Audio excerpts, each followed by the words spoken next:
in person, I was told that this car is dying. Hey everyone, welcome back to the channel. I hope you are having a fantastic day. Chevrolet has announced some big changes in the Camaro world, and today we're gonna go over those and just give you what I think, what I know, some insider information, and hopefully a plea to Chevrolet to do one thing. So if this is the first time that you're viewing my channel, make sure you hit that subscribe button, the bell notification, and let's get to 100,000 subscribers. Behind me, my personal 2016 Camaro. As you guys know, this is a car that I feature on the channel quite a bit. I also own a 2016 Corvette.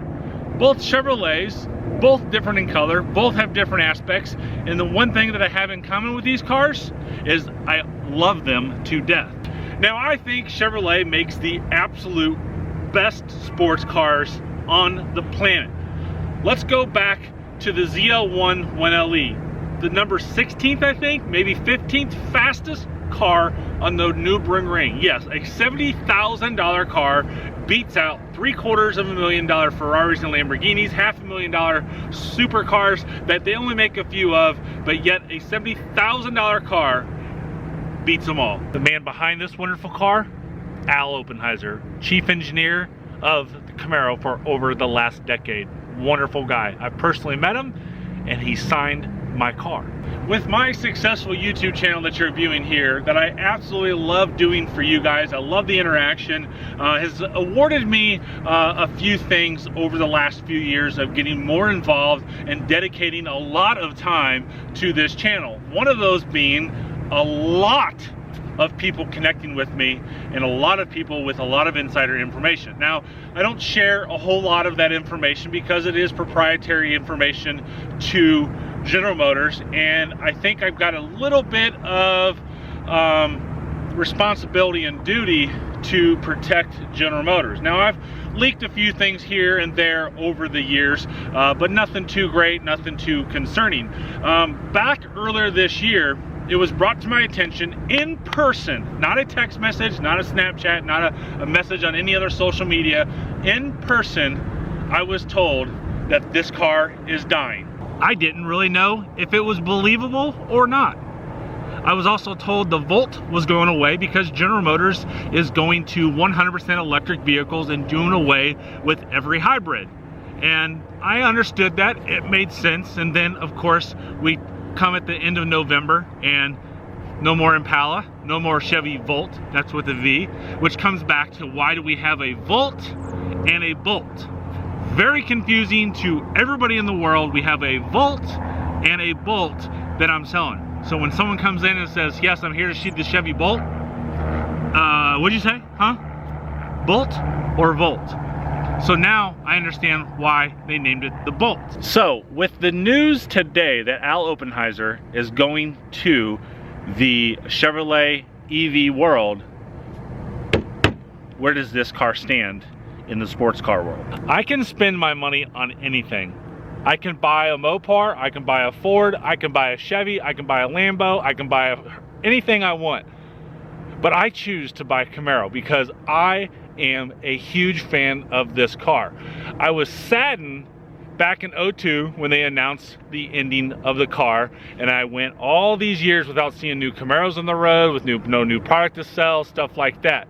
So much that I love this car here, that this is my very first ever sports car that I purchased. This car right here is the single reason that I think that my YouTube channel is successful. It's the single reason why I have helped so many people purchase cars, and it's the single most reason why I think I sell so many Camaros and Corvettes.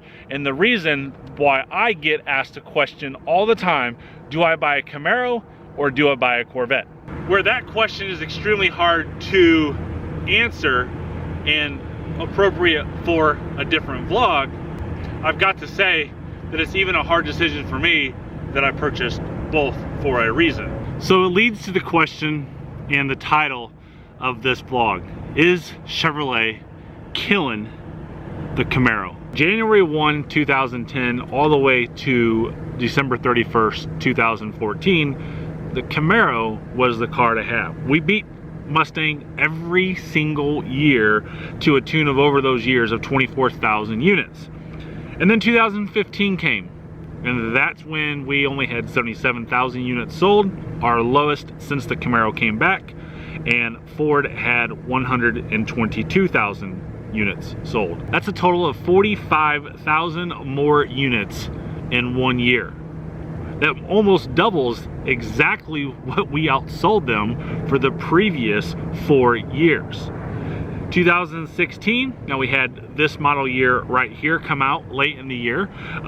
So they again outsold us 72,700 to 105,900 units, 67,900 on the Camaro, and 81,800 for the Mustang. So the last few years, they have definitely dominated us on the Camaro. I've always asked why. As I said earlier in the vlog, there's nobody that competes with this car. This is the best sports car on the road. It has the best features. It has the best ride, which that is key right there. I have got over 50,000 miles on this Camaro. I drive it a lot. I've had it a little over two years. And I can tell you, driving a Mustang and driving this, they don't compare. Much smoother ride, much quieter ride, less body roll, faster acceleration, a lot of things that matter on a daily basis when you're driving one of these. So with trending down, why is it worth it to Chevrolet to keep this product? Now they just released, as again I said earlier in the vlog, that they're doing away with the Impala, which they shouldn't be. The Impala is one of the best large sedans on the market, but it is an SUV world right now. We're getting away with our Chevy Cruze. Bad decision. The Chevy Cruze is a phenomenal car, much better than the Ford Focus, much better than the Honda Civic. I mean, just overall a better car. Few minor little tweaks on that Cruze, and it could be a much better car, but overall, it's a great car. Chevy Volt, I understand. Let's go to full electric. As an electric car owner myself, I get it. 50 miles on full electric to pay the premium over a Chevy Cruze. Mathematically, it does not make sense on a brand new car to where you could spend 20 grand or you can spend 40 grand. It takes a lot of gas to make that up. But on electric, it makes sense.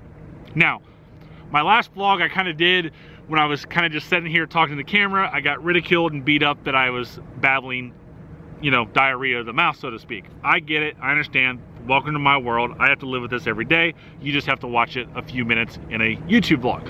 I tell you all of that to give some type of context of what my thought process is and to communicate with you on my ideology on this subject and of this matter. A lot of things out on the internet, people say, no, that's not true, or you stink, or some other choice words that I don't want to say on YouTube, and there's no credibility or validity behind that statement. It's just a statement. There's nothing to back it up. So that's why I'm a little long-winded when I talk about things, because I want to give context to make sure that I can back my theories up. And they are just that. They're theories and opinions. And luckily I've got some people in the background giving me some resources and whatnot. And of course, as always, those people are confidential. I'll never rat you out in any way, shape, or form. But I think it's good information to share to you guys. So with that being said, showing the sales numbers, having Al Oppenheiser moved to another area that GM is sinking a lot of money and a lot of efforts into the EV world. This new Mark guy, which I don't know, I've never met him or spoke to him or anything like that. I know he's been with Al for a long time, but is he got the enthusiastic? Is he got the passion that Al Oppenheiser had? So with a new face and I'll tell you, Al loves being on camera. Al loves going to Indy 500. Al is a true sports car fanatic. He loves this stuff. So back to what I was getting ready to say, can somebody who, I don't know if he is just like Al and loves sports cars, or he's simply there and that's his job that he was assigned to X amount of years ago, doesn't have a choice with GM and say, hey, here it is. Does he have that same passion to follow in Al's footsteps? So we'll have to see, we'll have to find out. Now, of course, if Mark wants to call me, you're more than happy to. I'd love to have a personal and professional conversation. I can come up to Detroit, we can talk, and I would love to do things that showcase and benefit this car right here so that it doesn't go away. I love this car. Absolutely love this car. Love driving it, love doing it as a daily. Everything about it I love. And that's what this channel is all about. This channel is all about the passion that I have for Chevrolet, of the love that I have for Chevrolet selling the cars. So that's my thought process on, is this car gonna stay here and move forward with another person at the front? I certainly hope so, but in reality, with the information that I have, and again, some information that if I talk about it, I think it tells you who said it based off of their level of commitment with General Motors. So, but based off the information I had, unfortunately, I think this car is going away. So, with that being said, buy this car. Show General Motors that this car does not need to go away. Don't give them excuse to get rid of it and let the Ford Mustang keep whooping our butt on sales. There's no reason to. And I really think the only reason, this is what GM is saying, the only reason that, and I think Al Oppenheiser told me this too, the only reason that this car is outsold by Ford those last couple years is because you can go buy a Mustang for about $4,000 cheaper. And for $4,000, that's about $80 on a payment. So would you rather spend $80 on this or $80 less on a Mustang? And that's really what it all has to come down to, is this right here, money. So as I always do, my videos are open to interpretation. You have freedom of speech to say whatever you want on my videos. You can say the nastiest things to me. It doesn't affect me in any way, shape, or form. I look forward to seeing your comments below, so please tell me what your thought process is. Hit the comments down below. Hit the thumbs up button if you like this video and you want me to do more. And I promise that I'll try to not be so long-winded and just continue to talk. So again, I want to say thank you so much for being a part of my channel. Let's get to 100,000 subscribers by December 31st. I will do something crazy.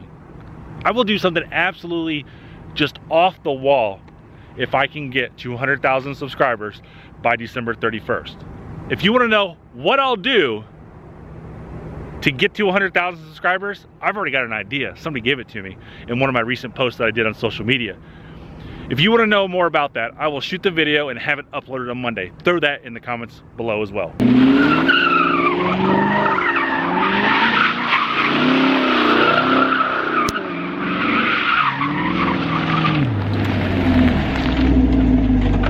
So, thanks again for watching. I hope you have a great day and drive safely.